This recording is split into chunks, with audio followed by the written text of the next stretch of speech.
शुक्लांबरधरं विष्णुं शशिवर्णं चतुर्भुजं प्रसन्नवदनं ध्यायेत् सर्वविघ्नोपशान्तयेत्। गुरुर्ब्रह्मा गुरुर्विष्णुः गुरुर्देवो महेश्वरः गुरुः साक्षात् परब्रह्म तस्मै श्रीगुरवे नमः।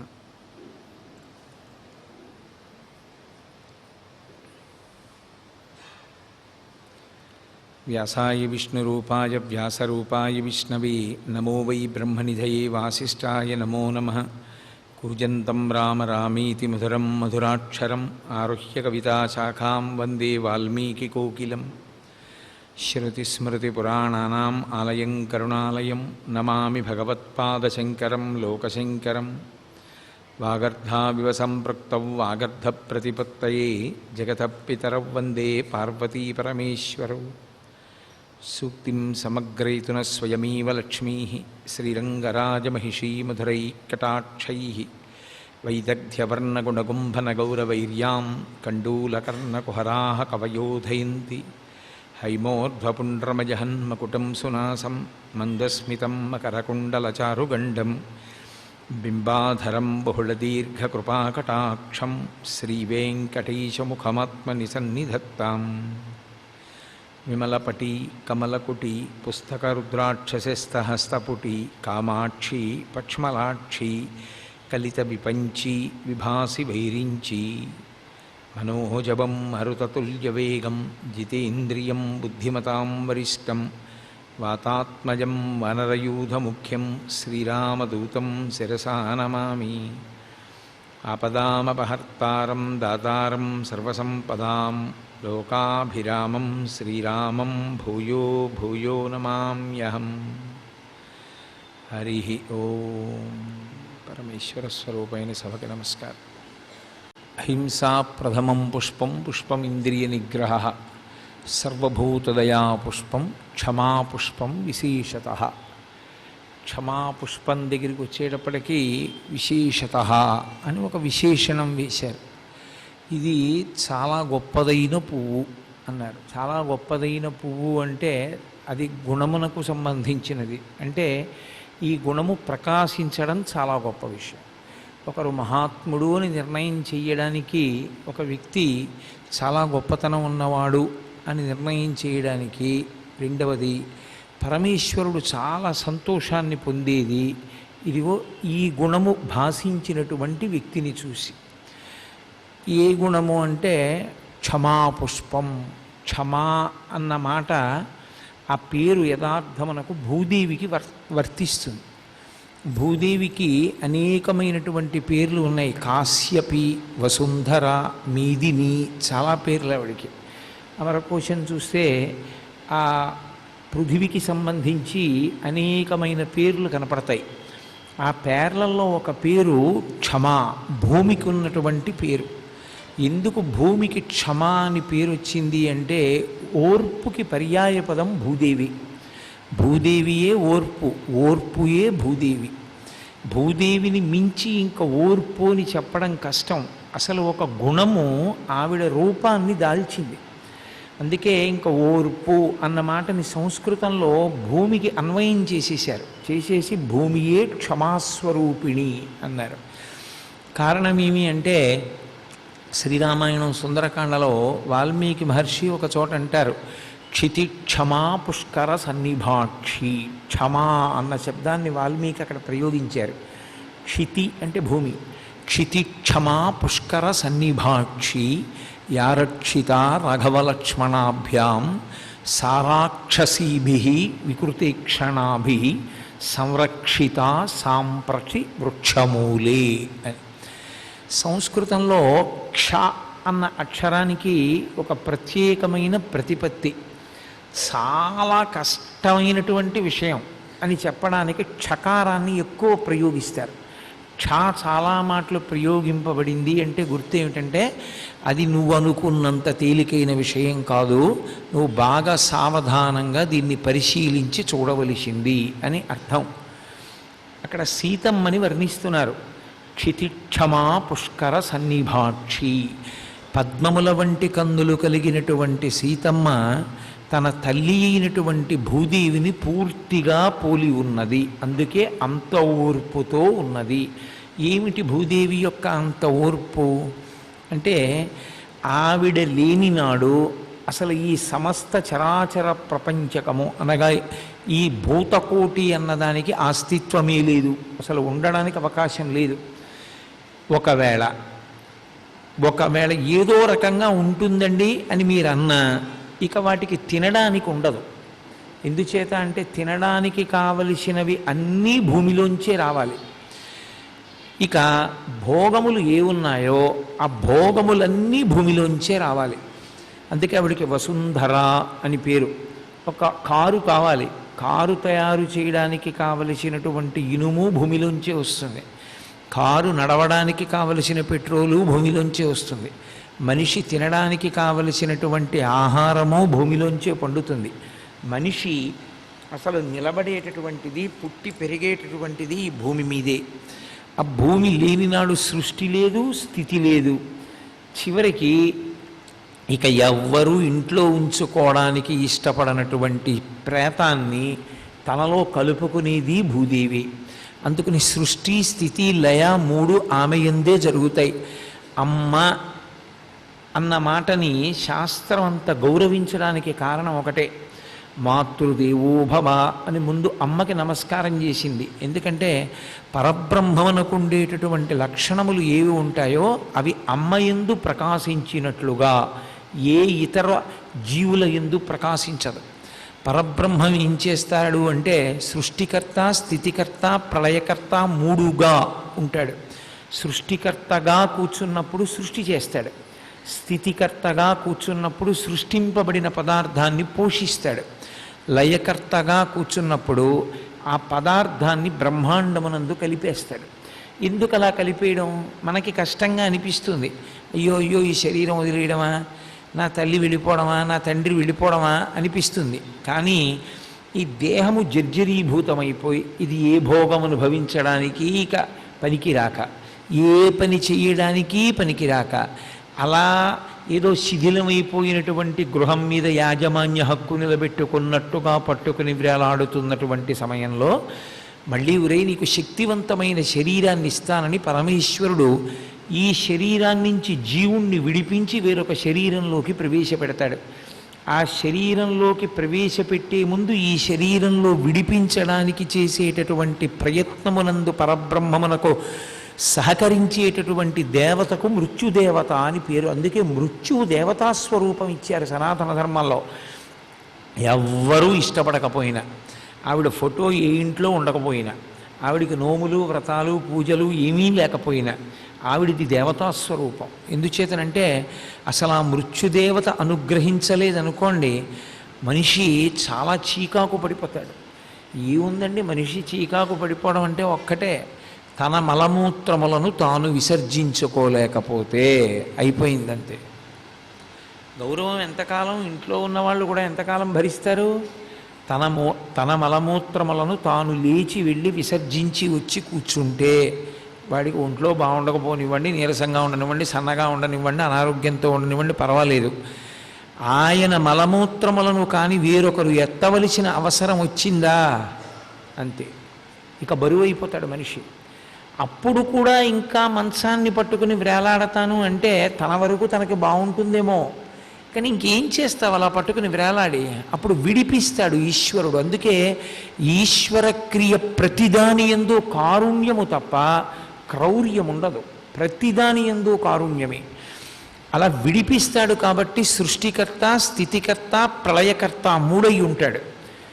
అమ్మ ఒక్కతే సమస్త జీవరాశులలో సృష్టికర్త, స్థితికర్త, ప్రళయకర్తగా ఉంటుంది. సృష్టికర్త ఆమె సృష్టి యందు చాలా విశేషమైనటువంటి పాత్ర పోషిస్తుంది. తండ్రికి సృష్టిలో భోగమున్నది, సుఖమున్నది, ఆనందమున్నది. స్త్రీకి భోగము, సుఖము, ఆనందము ఉన్నప్పటికీ దానితో పాటు మృత్యు సదృశమైనటువంటి బాధ ఉన్నది, ప్రసవ వేదన. అయినా కూడా ఆమె మాతృత్వాన్ని పొందడానికి అంగీకరిస్తుంది, మృత్యు సదృశమైనటువంటి ప్రసవ వేదనని అంగీకరించి. ఆమె శిశువుని ప్రసవించడం సృష్టికర్త, ఎందుకంటే గర్భాలయము అంటారు. ఆమె అమ్మ కడుపులోనే జీవం పోసుకుంటాడు. ఓ చిన్న కుంకుడు గింజంతగా ప్రారంభమైనటువంటి ఆ జీవుడి యొక్క సృష్టి భాగవతంలో కపిలగీతలో వర్ణిస్తారు, ఎలా తయారవుతుందో లోపల పిండం. చాలా అయ్య బాబోయ్ ఇంత భయంకరంగా ఉంటుందా అనిపిస్తుంది. చిట్ట చివరికి ఊపిరి పోసుకున్న తర్వాత అమ్మ యోనిద్వారంలోంచే బయటికి వస్తాడు. కాబట్టి ఆమెయే సృష్టికర్త, ప్రధాన పాత్ర ఆమె పోషిస్తుంది. బయటికి వచ్చాక కోటీశ్వరుడు అవ్వచ్చు తండ్రి, పిల్లవాడికి కావలసిన పాలు ఇవ్వగలడా? అమ్మ పాలు అమ్మ పాలే, అమ్మయే పాలిచ్చి పోషించాలి. కాబట్టి స్థితికర్త నిలబెడుతుంది. పిల్లవాడు నిద్రపోయేది దేనికి నిద్రపోతాడు? అమ్మ పక్కన ఉంటే చాలు నిద్ర అయిపోతాడు. ఒకవేళ వాడు నిద్రపోకుండా ఆడుకుంటున్నా అమ్మ తీసుకొచ్చి పడుకోబెట్టి జో కొట్టి నిద్రపోకొట్టింది. ఎందుకని? వాడు నిద్రపోకపోతే వాడికి వేడి చేసి దగ్గు వస్తుందని వాడిని పడుకోబెడుతుంది. అమ్మ స్వల్పకాలిక లయానికి కారకురాలవుతుంది.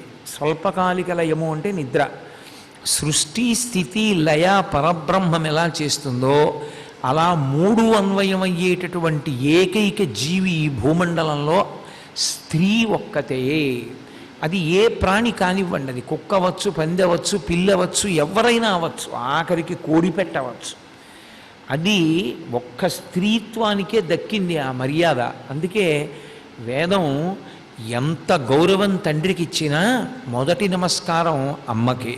మాతృదేవో భవ, తర్వాత పితృదేవో భవ. కారణం ఏమిటంటే ఆవిడ అటువంటి స్థితిని కలిగి ఉండకపోతే నీకు అసలు అస్తిత్వం లేదు ఈ భూమి మీద. కాబట్టి అమ్మకి మొదటి నమస్కారం. అమ్మయే అంత ఓర్పు కలిగినదైతే అసలు భూదేవి ఓర్పు చెప్పడానికి లేదు. అందుకే క్షమా పర్యాయపదం భూమి అయింది. భూమి తల్లి, భూమాత అంటాం. అందుకే పరదేవత ఈ లోకంలో 5 రూపాల్లో ఉండాలి అని నిర్ణయం చేసుకుంది. ఒకటి జనకమాత అంటారంటే కన్న తల్లి రూపంలో ఉండేది పరదేవతయే అని. కానీ కన్న తల్లి ముందు వెళ్ళిపోవడం న్యాయమా? అందరూ వెళ్ళిపోవలసిందే.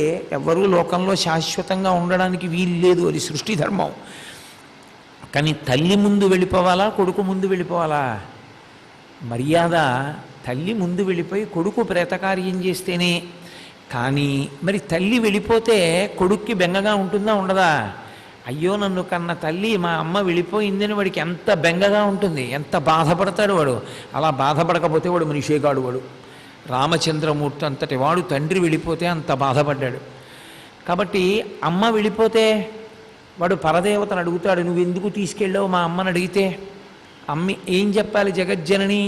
అందుకు ఆవిడంది, కాదు నేను నీకు ఎప్పుడూ కంటి ముందు తిరుగుతూనే ఉంటాను, అందుకే గోమాతగా ఉంటుంది ఆవిడ. అందుకే పుట్టినరోజు నాడు ఎవరు అధికారం?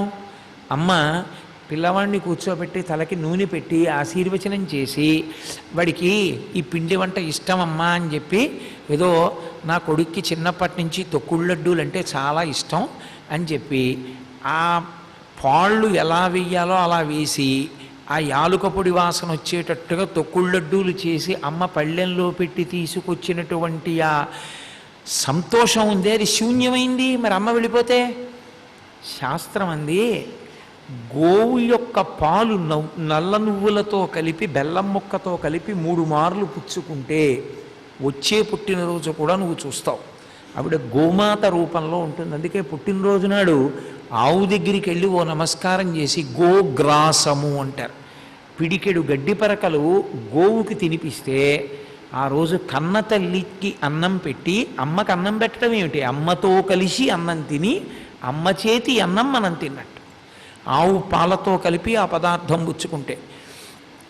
గోవు దగ్గర ఉండకపోతే ఆవులు లేకపోతే ఆ ఊళ్ళో దేవాలయంలో ఉండేటటువంటి దేవీ స్వరూపంలో ఉంటానంది. ఏ గుళ్ళోకి వెళ్ళినా అమ్మవారు ఉంటుంది. తాయార్ అంటారు. తాయార్ అంటే అమ్మ అని. అమ్మ స్వరూపంగా, శ్రీమాతా స్వరూపంగా నేను ఉంటాను. ఒకవేళ గుడి చాలా దూరంలో ఉండి నేను వెళ్ళలేకపోతే ఆవిడంది, నేను దేశమాత రూపంలో ఉంటాను. నువ్వు ఏ దేశంలో నిలబడి ఉన్నావో, నువ్వు పుట్టిన దేశం ఏదో ఆ దేశమాతకి ఒక నమస్కారం చేసుకో చాలు.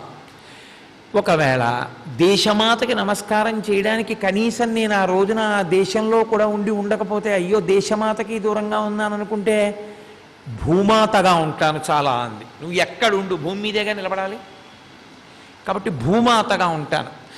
ఎక్కడ నువ్వు నిలబడ్డావో అక్కడ నాకు నమస్కారం చేయి చాలంది. కాబట్టి ఆవిడయే తల్లి, పరదేవతయే భూమాతగా ఉంది. అందుకే విష్ణువు యొక్క భార్యగా చెప్తారు ఆవిడ్ని శ్రీదేవి భూదేవి అని. ఆవిడ యొక్క ఓర్పు ఏమిటి అంటే, అవతల వారి యొక్క అవసరాన్ని ఆవిడ గుర్తిస్తుంది, అవతల వారి యొక్క హితమును కాంక్షిస్తుంది ఆవిడ. అందుకే నిద్ర లేవగానే కాలు పెట్టకుండా అసలు భూమి మీద దిగండి. నిద్ర లేస్తూనే అమ్మని తంతూ లేచాడు అనుకోండి ఒకడు, వాడికి లోకంలో ఇక పూజ ఉందా? వాడిని గౌరవించచ్చా? వాడిని గౌరవించకూడదు. వాడు నీచాతి నీచుడు, వాడి పేరు కూడా ఎత్తకూడదు. వాడికి పూలదండ వేయచ్చా? అసలు వేయకూడదు. మరి నేను తెల్లవారి లేస్తే భూమి మీద కాలు పెడుతున్నాను, నాకు వేయచ్చా దండ? నాకు ఈ సభాగౌరవం ఇవ్వచ్చా? నన్ను కూర్చోపెట్టచ్చా? అంటే అంతకన్నా బ్రతుకు లేదు. కాలు పెట్టకుండా ఎలా దిగుతావు? పోనీ ఎలాగో అలా కింద పడ్డావు, అప్పుడైనా కాలు తగులుతుందా? కాలు తగలకుండా ఎలా? కాలు తగిలితే ఒకనాడు పసితనంలో కాలెత్తి అమ్మ గుండెల మీద తంతే ఆ చిన్ని పువ్వుల పొట్లం లాంటి పాదాన్ని ముద్దు పెట్టుకుని క్షమించిన అమ్మలా, అలా నిలబడకపోతే వీడికి బతుకెక్కడుందని కాలు పెట్టి తన్ని లేచిన వ్యక్తిని అమ్మ క్షమిస్తుంది. పోను అక్కడతో ఊరుకుంటామా? మలమూత్రములు ఆవిడ ముఖం మీదే విసర్జించాలి. ఎవరు పుచ్చుకుంటారు? ఎంత కీర్తినైనా ఎంత ఐశ్వర్యాన్నైనా భార్యాబిడ్డలు పంచుకుంటారు. మా ఆయనండి అంటారు. ఆయన మలమూత్రాలు ఎవరు పుచ్చుకుంటారు? ఎవ్వరు పుచ్చుకోరు, అమ్మే పుచ్చుకోవాలి. సంటితనంలో ఒళ్ళో మలమూత్రాలు విసర్జిస్తే ఏమీ చీకాకు పడకుండా అవయవాన్ని శుద్ధి చేసి బట్ట కట్టి పడుకోబెట్టింది. పెద్దవాడైన తర్వాత భూమాత మీద మలమూత్రాలు విసర్జిస్తే అప్పుడు క్షమిస్తుంది.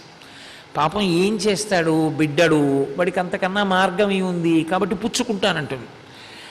ఆఖరికి ధూర్తుడై ఉమ్మి వేస్తే ఊరుకుంటుంది. ఏం చేస్తాడు? కావాలని చేస్తాడా? నోట్లోకి పురుగెళ్ళింది, పిల్లవాడు మనం చంటితనంలో అమ్మ ఒళ్ళో పడుకొని పాలు కడుపులోకి ఎక్కువైపోతే బుడుక్కని త్రేంచి కాసిన పాలు ఇలా వంపేస్తాడు. అది ఉచ్చిష్టమేగా, ఉమ్మేగా.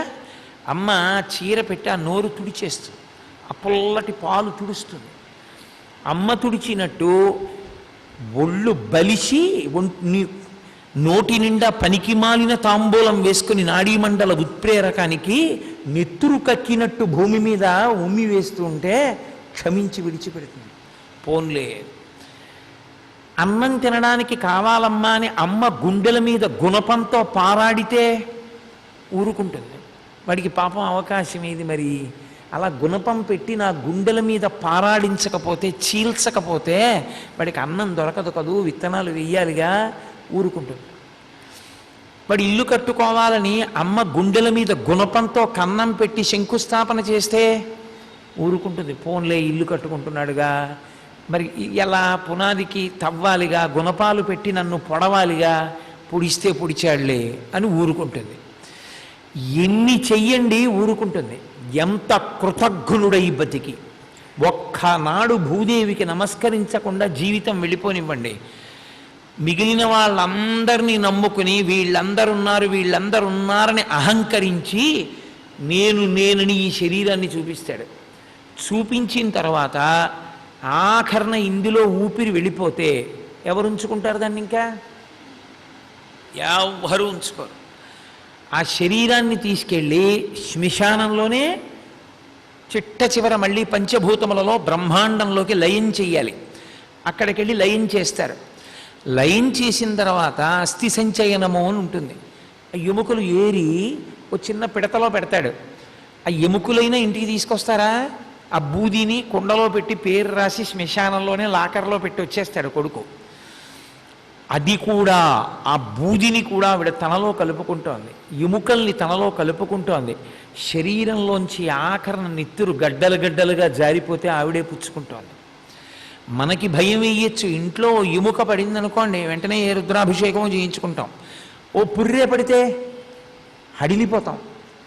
మరి రుద్రభూమి ఎలా ఉంటుంది? అది భూమి కాదు, తల్లి. ఎన్ని కంకాళాలు. మహానుభావుడు ఇప్పుడే మాధవరావు గారి కారులో వస్తూ అనుకున్నాం, ఆయన సత్యనారాయణమూర్తి గారు, ఆయన్ని టిక్కు అంటూ ఉంటారు. అది పరమేశ్వరుడు చాలా మంచి పనులు చేసేవాడు అని టిక్కు పెట్టాడో ఏమో ఆయన్ని. కానీ నాకు అలా అనబుద్ధేదు. ఆయన చేసే మంచి పనులు, ఆయన పెద్దరికం చూసి నేను ఆయన్ని ఎప్పుడు అలా సంబోధించడానికి ఇష్టపడను. సత్యనారాయణమూర్తి గారనే అంటాను. ఎవరు చేయగలరు మహానుభావుడు చేసిన సేవ? కాకినాడ పట్టణం రుణపడిపోయింది ఆయనకి, ఆయన మిత్ర బృందానికి. ఇన్ని యజ్ఞోపవీతాలు ఉన్నాయి ఇంట్లో, జీర్ణ యజ్ఞోపవీతాలు. శ్మశానానికి వెళ్ళి పనిచేయించి ఇంటికి వచ్చిన తర్వాత, పుట్టింది ఒక ప్రత్యేకమైనటువంటి అధికారం ఉన్న కుటుంబంలో పుట్టారు. శ్మశానం తొక్కొస్తే యజ్ఞోపవీతం ఉండకూడదు. ఆ యజ్ఞోపవీతం చెయ్య, పక్కన పారయ్య, నూతన యజ్ఞోపవీతం వేసుకోను, తిరగను. తల్లినో తండ్రినో తీసుకెళ్ళి అక్కడ పెట్టొస్తేనే నిద్రపోరు.